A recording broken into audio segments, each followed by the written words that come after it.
So we're going to go over the questions. There's one more thing I need to say by way of introduction, and I'm really hoping that we'll actually start learning the Maimed today, okay? Question 1. What is the basic topic of this Maimed? Shalom. Peace, right? Now, what is the meaning of compromised peace? That's question 3.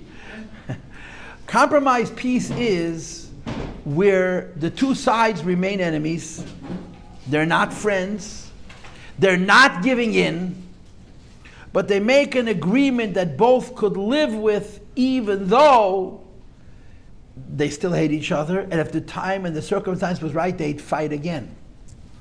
It's not a real peace.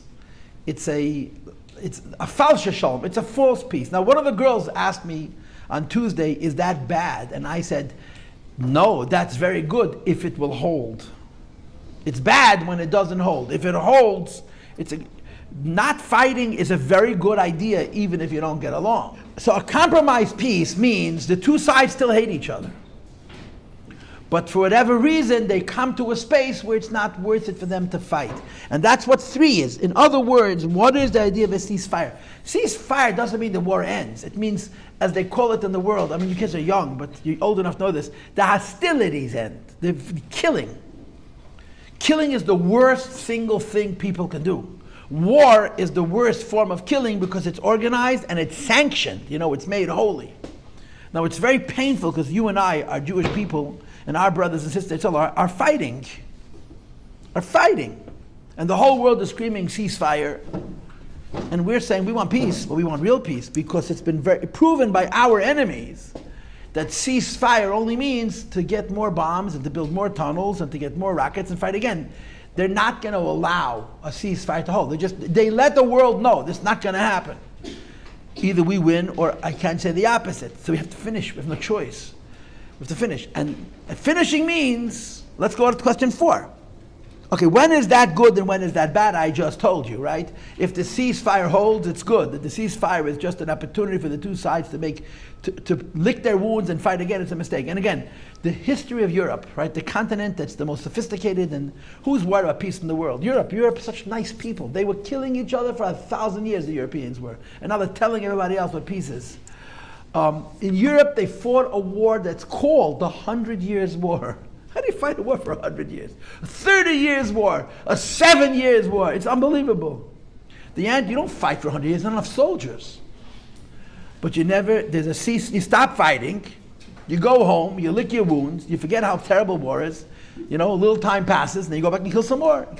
And a war ends decisively, otherwise it just goes on and on. So there's room for that, but it has to hold. Now, question 5, what is the meaning of real peace? Real peace means the war is over. It's over.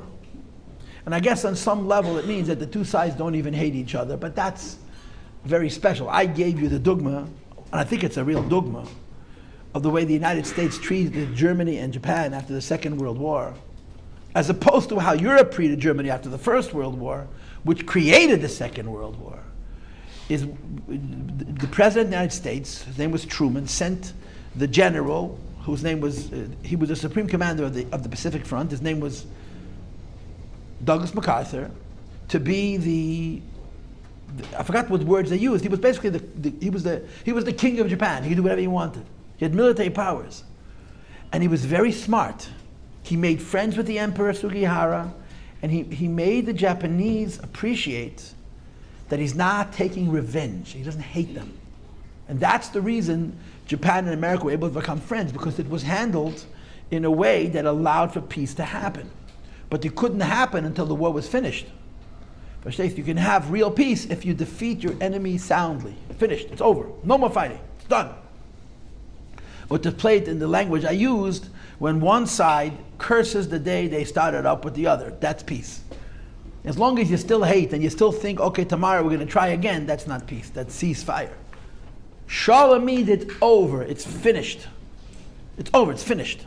We're going to take from this to explain things in Chassidus, but this is just plain common sense. Go ahead, and common sense is most uncommon. Question 6, what example did I give for the real world? Why is it? The answer is the atomic bomb. The reason the atomic bomb was a good idea is because the atomic bomb told the Japanese that they can't fight. Not that they can't win, they can't fight. The Japanese had a culture of samurai, they call it, where you fight, you'd better die than capitulate. In Japanese culture, the worst thing was to be a prisoner of war. If you were fighting with an enemy and you were losing, you had to fight till they killed you. You're not allowed to be taken prisoner. It's just stupid. So if the Japanese had fought with America, they would have lost. But you know how many Americans? The amount of bloodshed there would have been. If America had to invade Japan, they're planning an invasion. You know that. America was planning to invade Japan, take over the country.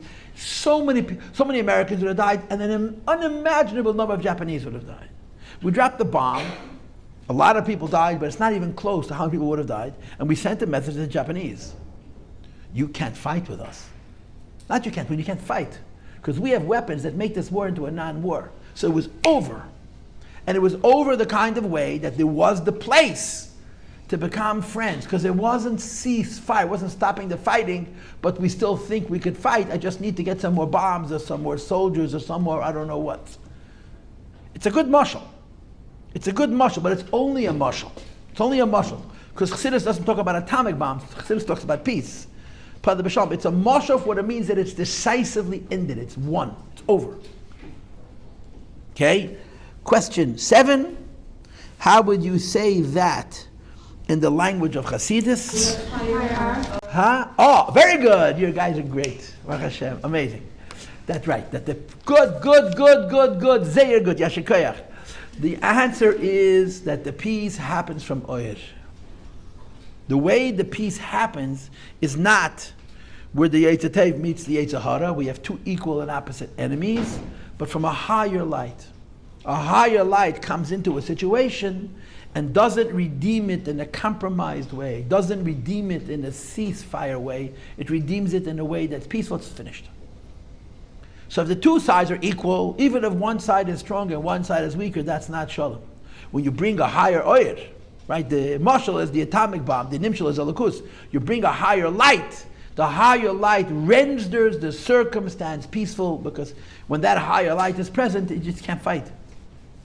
Very good. What example to that? What example did I give you? It should be did I give you from David and Avshalom. It's a great example. Right? Avshalom soldiers. David HaMelech was 67 years old. He was exhausted. 67 is not that old. But David spent his entire life fighting wars. David was a warrior. He fought his whole life. He was exhausted. He was famuchet. He had no koyach left. His generals fought for him, Avshalom and so on. And David HaMelech sat and said Tillim. And the Tillim was a secret weapon, was his atomic bomb. And he got into the heads of Avshalom soldiers. Avshalom soldiers were on Avshalom's team because they wanted Avshalom to win. But they were secretly davening that nothing should happen to David. I find that hysterical. Anshe Avshalom hispalalu l'shleimish al David. Avshalom's soldiers daven that nothing should happen to David HaMelech. How can you fight with an enemy and pray that the enemy's king survives? It takes the sword out of your hand. It takes away your ability to fight. And that's part of the reason David's side won, because Avshalom's soldiers were psychologically not fully in, because they were worried about David HaMelech. Why were they worried about David HaMelech? Because David said Tillim. That was a secret weapon. Okay? Question 9. How was this explained in our struggle with the Yetzer Hara? When a Benyani fights with the Yetzer Hara, he wins. But the Yetzer Hara is simply waiting for another opportunity to fight again. That's all. He hasn't lost. He lost this battle. So you fight with the Yetzer Hara, you defeat the Yetzer Hara, he's back an hour later with another idea. So you're winning many battles, but you're never winning the war. That's not Pada B'Shalom. That's Muhammad. You're fighting and you continue to fight. Even when you win, it's not peaceful because the Yetzer Hara is planning to come back again.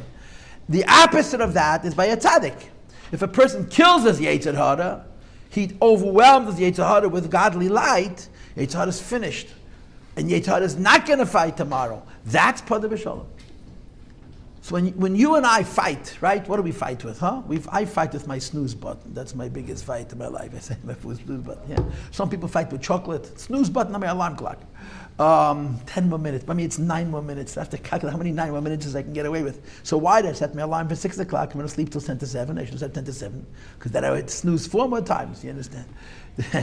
When you win, there's no snooze. You hit the alarm sounds, you get up.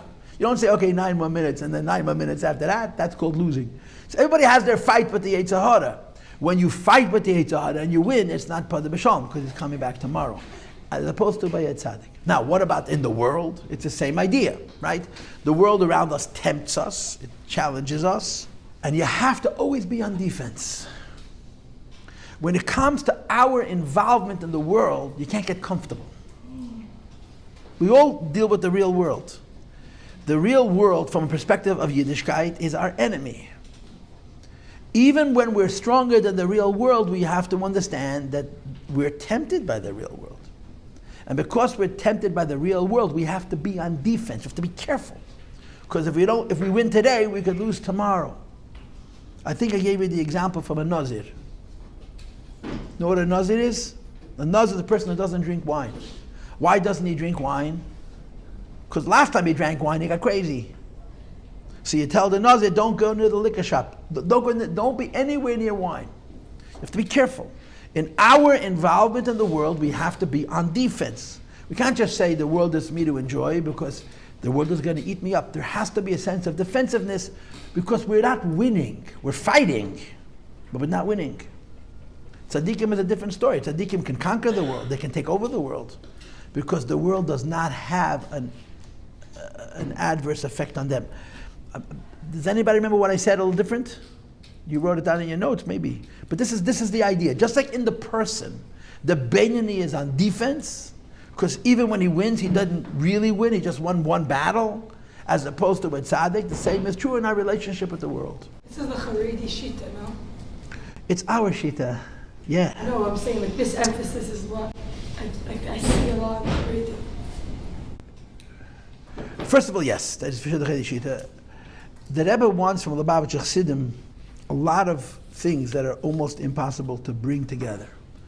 But a Fruma Yid needs to be careful.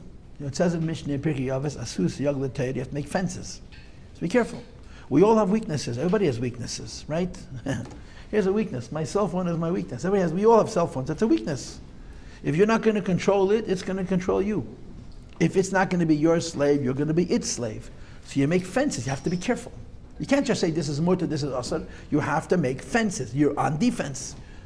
Why? Because if you're going to say, if it's allowed, I'm going to do it, and only when it's not allowed, I'm not going to do it, that line is going to very, very quickly disappear. Do you understand? So it's a necessary thing. Now, question 11. This then explains how there could be different levels of peace. Can you explain that a little bit? The idea is peace means that you're not fighting. Peace means that you're not going to fight. And peace means that you're never going to fight. Those are 3 levels. Level number 1, you're not going to fight, but you'll fight tomorrow. Level number 2, the war is over, but it's possible that in a different generation there should be a new war.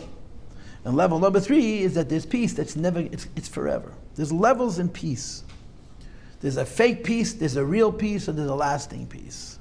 There's a peace which is not real, meaning to say you have a ceasefire. You're not fighting, but you're going to fight tomorrow. There's a peace which is real, that the fight is over, but it's possible there should be another fight. And there's a peace that you'll never fight again about anything. Those are 3 levels. You'll see this in the Maimon as we go. First level is not peace. It's compromise peace. It's a ceasefire. We still hate each other, we still want to fight, but we're just taking a break. Second level is one side wins, the other side loses, but it's possible that later there should be another war. You see? Now, girls, I have one more thing to say, and then I'm going to actually start teaching you the Maimer. Okay? The one more thing to say is that this Maimer is divided in half. So, Kuf Pei Aleph, Kuf Pei Beis, Kuf Pei Gimel, and Kuf Pei Dalet is the first half of the Maimer. Okay? Till the bottom of the page. Till the bottom of the page. What's going to happen in these 4 pages is that the Rebbe is going to go higher and higher and deeper into the idea of peace. In other words, he's going to talk about fake peace versus real peace. Then you talk about temporary peace versus permanent peace. And the Rebbe is not going to be happy till he gets to a level of peace that there's no possibility to fight ever again, which is the second stage after Mashiach comes. Okay, if you want to know where we're headed. He's going to speak about peace. He said, this one is not good enough, this is better. This one's not good enough, this is better. He's going to push the envelope of Shalom until the only time where there's real peace is after Mashiach comes during the second era. So he's going to push the Shalom higher and higher. He's going to show you how fake peace isn't peace. Even the peace of Shlomo HaMelech isn't really peace. Until you have the highest peace, which is the second kuf of Yemei Mashiach, which is real peace. So the first half of the Maimed is going to be very idealistic. It's going to say for peace to be peace, it has to be very, very high. The second half of the Maimed, which for you starts on page Kuf Pehei, is the exact opposite. The Rebbe is going to turn the table. And the second half of the Maimed, the Rebbe is going to say that even when you're fighting a war and you win a teeny tiny little battle, there's Pada B'Shalom there also. I'll say it again. In the second half of the Maimed, which begins in Kuf Pehei, the Rebbe is going to argue that even when you're fighting a war and you won a teeny tiny little battle, in some way, and he's going to argue that it's in some real way, that's also a concept of Pada B'Shalom. Okay? So the first half of the Maimed is going to raise peace up, higher and higher and higher. The second half of the Maimed is going to prove that no matter what, Pada B'Shalom you have. Now I'm not going to ask you if you understand because I didn't explain. I just told you, okay? 4 pages take you higher and higher and higher, and then 4 pages are going to bring you lower and lower and lower. That's the structure of this Maimed. Okay? Does anybody want to ask any questions or make any comments? Talk loud. Does that mean that according to the first half of the Maimed, we're not going to have real peace? So That's right. That's what he's going to say. It's not according. It's exactly what he's going to say. If you understand the meaning of the word Shalom, and you understand the meaning of the word Pada B'Shalom, we don't have real peace. Right. Exactly. It's exactly what he's going to say. You know, exactly that. Yes. But it's going to change. But Mashiach comes in the second kuf of Yemei Mashiach. Then we're going to have the kind of peace which cannot be reversed. Second half of the Maimed. No, that's the first half. That's all the first half. Second half of the Maimed. Second half, the opposite side of the coin. That even when you're in the bitterest battle and you didn't win, you're still fighting. Every victory has the property of Pada B'Shalom. He's going to prove it. He's going to argue it. So in other words, they're a hand and a glove. One is going to celebrate Pada B'Shalom, and the other is going to say that no matter what your situation is, you really have a little bit of Pada B'Shalom. Okay, let's go. We're going to read. Believe it or not, we're actually going to start. David HaMelech is talking, right? And it's Kapitel Nun Hey, Kapitel Psalm 55, right? Pada, and by the way, there's a nice little diuk here. Why was the Mittel Rebbe saying Pada B'Shalom? Because it was Yud Kislev, Chitas of Kapitel Nun Hey. Why was the Alter Rebbe saying Pada B'Shalom? Because it was Tuesday, and when you say Tilim B'Shufi, we say Tilim not by the days of the month, but by days of the week. Tuesday is Pada B'Shalom. So the Rebbe brings out in the Siches at the Mittel Rebbe's Pada B'Shalom is deeper than the Alter Rebbe's. Why? Because the Mittel's Pada B'Shalom is normal. In other words, regular chitas, you're saying Pada B'Shalom on Yud Kislev. And the Alter Rebbe's Pada B'Shalom is extraordinary because it was just because he was saying extra Tilim. It's one of those little ideas which the Rebbe talks about in the Siches. So David HaMelech says, Pada B'Shalom, I was redeemed in peace. Nafshi, my soul. Mikrov li, from a battle that I fought. Now girls, the meaning of the word krov is hand-to-hand combat. Where you look your enemy in your eye. You can't even imagine it. I can't imagine it. War is such a terrible thing. And krav means you literally are fighting with your enemy hand to hand. And chas v'sholom, if you don't kill him, you don't want to finish the pasuk. It's krav. It's the worst kind of battle that could possibly be. And David HaMelech says, I'm fighting a battle hand to hand. I'm looking at him in the eyes. And I'm winning.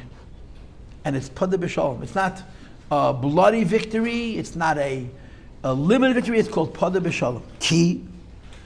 Why is it that even though I'm fighting such a bitter war that's called Krov, so close and personal, nevertheless it's Pada B'Shalom? The answer is, Berabim ho yu imadi.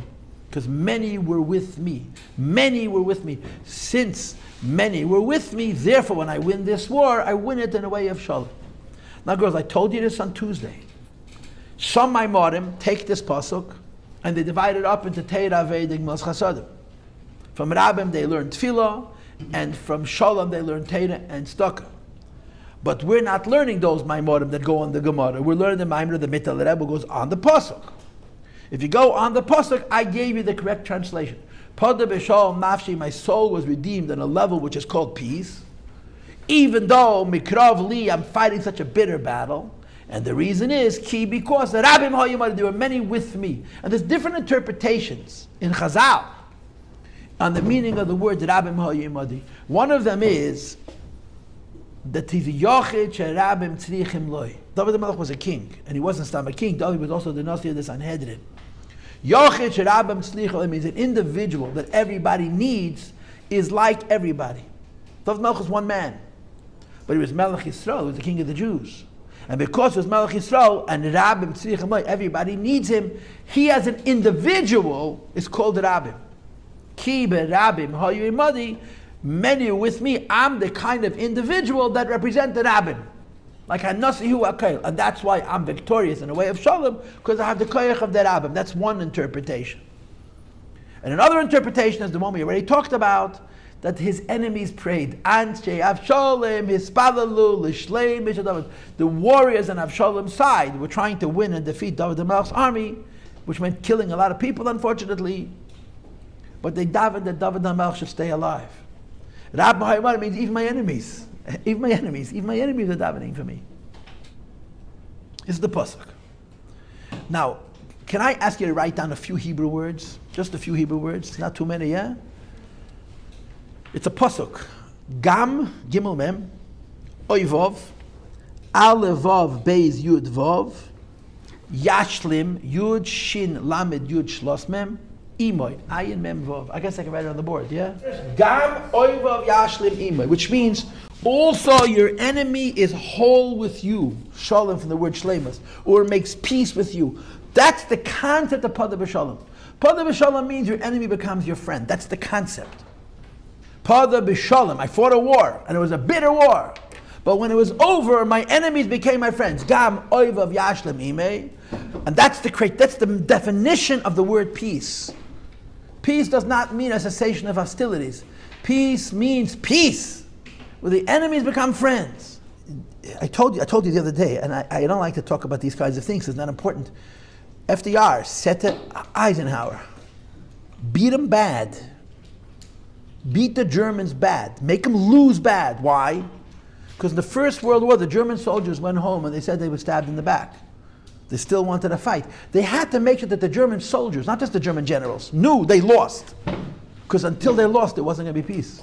It's not a way of making friends. It's a way of getting rid of your enemy. You don't make friends by overwhelming these things. So you get rid of your enemy. There was a world war. Okay, the Germans lost, Europeans won. America had a president named Wilson. You ever heard of Wilson? Yeah. Wilson was a peacenik. He was a Democrat. He didn't want to get involved in that war in the worst way.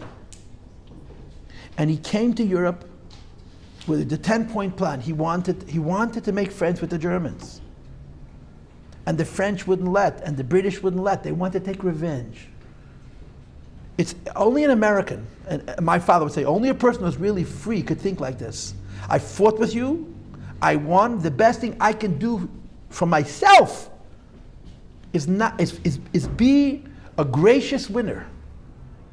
When you win, don't rub it in the guy's nose, give him a chance. And the French said, no, we're going to punish the Germans. The British said, no, we're going to punish the Germans. That's why we had World War II. Because Wilson was not able to implement his 10-point plan. America saved the Europeans in World War I. But we lost the peace. In the Second World War, the Europeans didn't have a voice. The French for sure didn't have a voice. We had what's called unconditional surrender. The Germans were defeated. And then we quickly rebuilt Germany. Quickly rebuilt Japan. That's where the friendship is. If you win, and you push away your enemy, and you don't let him forget, you're going to have what we have now with Putin. We won the Cold War, you know that? I remember this. 35 years ago, America won the Cold War. We defeated the Russians without firing a shot. If we had treated Putin, the Russians, the way we treated Germany, there wouldn't be a war now between Russia and Ukraine. If we had been gracious to Russia and said, you lost, we won, let's be friends, we'll help you. Instead, the day the empire of Russia was defeated, America made them suffer. We didn't do the same thing with the Russians like we did the Germans and the Japanese. If we had, Russia would not be fighting with the Ukraine. Because we embarrassed Russia. It was stupid. So I'm giving you a contrast. Okay, so you're right. You win, you defeat your enemy. But there's a way to win. If you defeat your enemy and you help your enemy, you know the story of Afghanistan? You know the story of Afghanistan? So Afghanistan, America spent billions of dollars giving the Afghanis weapons to fight the Russians. And they defeated the Russians. And then we came to the Congress and said, give us a few $1 million to build them hospitals and schools. We spent billions of dollars on Katyusha rockets. Billions of dollars. Every rocket costed $500,000 to shoot down the Russian helicopters. And we won. And then they came to the Congress and we need a few $1 million, nothing, to build schools and hospitals. America had no money. And that's why we have Taliban. That's why the World Trade Center came down. Because they got stupid. I'm explaining it to you in historic terms. You're right. Defeating an enemy is not making friends. But there's a way to defeat an enemy and then befriend it. If we had given Afghanistan money for schools and hospitals, there would not have been Osama bin Laden. It wouldn't have been. It would have cost us so little money. But America got stupid. We lost our principle. America is a great nation, and America is a kind nation. And in World War I or World War II, we didn't just win. We helped our enemies. We saved the world. It's true. This Maimed is not speaking about war and politics in America, but it's saying the same thing. So I got to read the pasuk again, okay? I got to make it whole. I got to away from America and war, yeah? Pada b'sholem nafshi, my soul was redeemed in peace. Mikrav li, even though the battle was fought so terribly, up close and personal, ki b'rabim ha'yimad, there were many with me, which either means that David had the koyach yachid sherabim tzrichim lei, or alternatively, faket anshi Avshalom, the enemy was davening for David's safety. So the Rebbe begins the Maimer and he says, the Mittel Rebbe explains in his Maimer. And the Mittel Rebbe's Maimer. Which is printed in the Sefer. Shari Tshuva, it's a very long Maimer. It's extremely long. It's Mittel Rebbe long. None of the Rebbeim wrote such long. It's 10 dafim, 20 pages, double column. It's a very long Maimer. And it's based on one teeny tiny little Maimer from the Alter Rebbe. One teeny tiny little, it's amazing to watch. The Mittel Rebbe. The Alter Rebbe said 1 page, he said 20 pages. And the Mittel Rebbe's Maimer, he explained. Let's read it inside. The Pirush Pada B'Shalem, the meaning of redemption with peace. Parenthesis. B'Shalem Dafke, with the pieces on a level of emphasis. Listen, and tell me I made it up, okay? That the redemption is in the kind of way Shamenagid, Mizbata, Legamri, the opponent is completely bittled. Exactly what I told you. If you win the war and the enemy still wants to fight, that's not Pada B'Shalem. If you win the war, and at the very least, the enemy curses the day that it started up with you, and at the very most, you find a way of making friends with that enemy, that's Pada B'Shalem. That's Pada B'Shalem. Shalachein ein tzorich lemilchama klal, and then afterwards, you're never going to fight again. You fought, bitter. You fought bitterly, but if you finish, you'll never have to fight again. You'll never have to fight again. You'll never have to fight again. V'al derech, I just did a scaff here because I wanted to talk about Israel and I didn't. Let's see how long that lasts, yes? V'al derech shehoya b'mei Shlomo, like it happened at the time of Shlomo HaMelech. Now, David HaMelech fought many wars. David HaMelech fought many wars. Shlomo didn't fight any. You know why Shlomo didn't fight any? Because whatever wars had to be fought, his father already fought. But Shlomo made peace. Not he bribed people. Shlomo presented the Yidden in the kind of way that you wanted to be their friend. Shlomo Melech was very powerful. Powerful not just in the fact that he had a big army, he had a very big presence. His personality said to the world, you want to be my friend. You don't want to fight with me. You want to be my friend. So Shlomo HaMelech achieved shalom, not because he fought a lot of wars, but because if there was an enemy, he was now his friend. Because of who Shlomo HaMelech was. Of course, Shlomo HaMelech had to come after David HaMelech. David HaMelech fought the wars, and Shlomo HaMelech, as they say in politics, won the peace. His personality, his charisma made people want to be his friend. Shekol HaGoyim, this battle Lagabi Shlomo, the nations of the world were battle Lagabi Shlomo, not necessarily because he had a big army, because he had a presence that was intimidating. There is an example from this, you should know in history, from the Ottoman Turks. For a few hundred years, no, not the Ottoman Turks, the Byzantines, the Eastern Roman Empire, for years, Byzantines were a weak country, but they built beautiful buildings with very, very fancy, those glass, those colored glass, what's it called? Stained glass. They were beautiful. Everybody thought they were powerful because they did things in such a showy way that when the Turks finally attacked them, they folded like a house of cards. But for hundreds of years, nobody fought with them because they looked good. It was bluff. It worked. Anyway, Shlomo HaMelech was not bluff. He had a charisma and a personality that made the people of the world want to be his friend. That's real peace. Because you're not waiting to fight again, you want to be friends. Says the rebbe, that Shlomo HaMelech achieved it without any war. That's why he carries the name Shlomo HaMelech. Because there's peace in his time. And you should know that this is Negeh La'alocha L'Maiseh. It's Negeh Ta'alocha. Why do you build the Beis HaMikdash? Why do you build the Beis HaMikdash?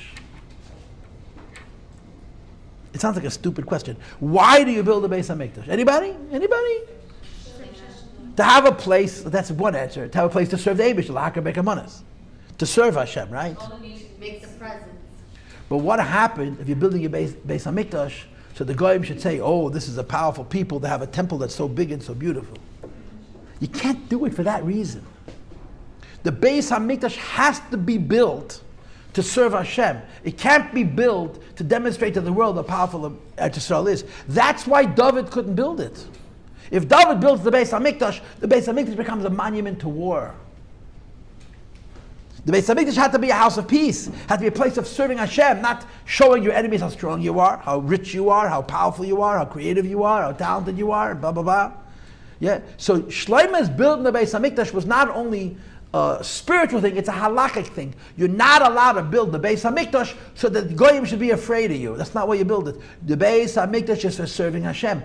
Shlomo HaMelech created the environment where if you're building the Beis HaMikdash, you're building it to serve Hashem, not to intimidate your enemies. David couldn't do that. So Shlomo HaMelech achieved what we're calling real peace. What's the problem? Anybody? What's the problem? Shlomo HaMelech died. That's what happened. And then it went back to what was before. Continue to read. Ella, the thing is only, Shahashalim, Shabimei Shlomo. The peace during the time of Shlomo HaMelech, Lo Yahayadayin B'Shleimus. It was not yet the whole and the perfect peace. V'haraya, it only lasted for the duration of his life.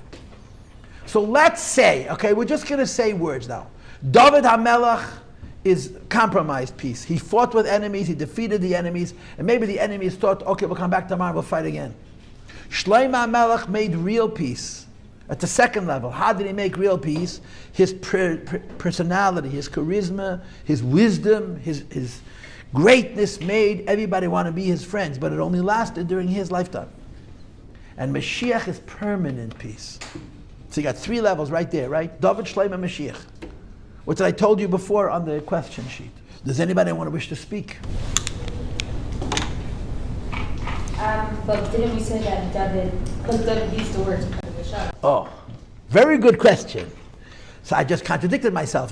If Shlomo HaMelech made peace, so why is David saying Brother B'Shalom? It's a good kasha. So first, no, a good answer.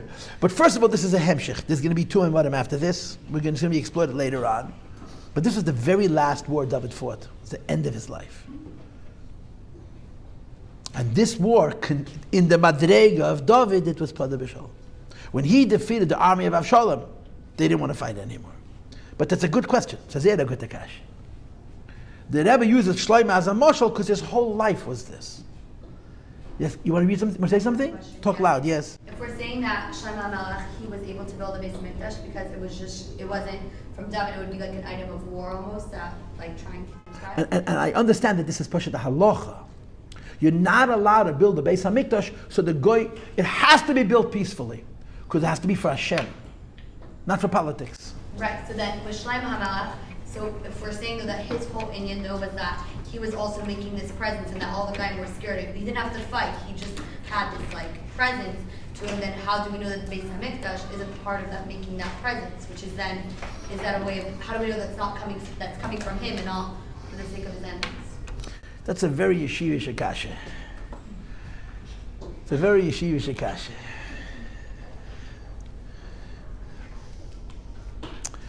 I don't know.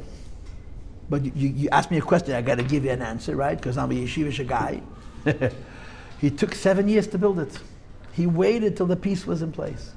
Is that a good answer? I'm not even sure I believe it myself, but it's an answer. You could also ask vice versa. Huh? You could also ask vice versa. That Why what? couldn't it be that showing the enemies is part of for Hashem? Because his kavanah has to be for Hashem. His kavanah has to be for Hashem. Hashem to be thoroughly in the world, you have to prove the Gayim that Hashem's. But first you have to Hashem and Niach Layim to finish your enemies. And then you say, let's build a Beis HaMikdash. Let's read one more line, if I may, yes? V'tachlis hashleimus shebezeh, the true concept of peace, Yeh b'yemei Mashiach, is only going to have to after Mashiach comes, because when Mashiach comes, Yizbat lara legamri, the evil is completely defeated. Now, of course, we're having this whole conversation. When the evil is completely defeated, either it means the evil no longer exists, or the evil becomes your friend. It could be either or. And the second one is higher than the first one. The evil is no longer evil at all. As the Pasuk says, I'm going to remove the spirit of uncleanness from the earth, and the world becomes God's. Finished. Which is why Yihi Ya'oz, after Mashiach comes, the Pasuk says, V'naharu elov kol hagoyim v'gemer, all the nations of the world. The word naharu is the word nahar, are going to flow, are going to run to the Beis HaMikdash. V'naharu me'atzmam, they're going to run on their own. They're going to run to the Beis HaMikdash without us calling them. They're going to come by themselves. Questions or comments? You see, we actually learned. How many lines? You can count it. This may be the record. We'll see how it goes, okay? The Maimon is going to lead us. If there's less to say, we'll learn more. If there's more to say, we'll learn less. Okay, good Shabbos, Kiddush. I'll see you on Tuesday.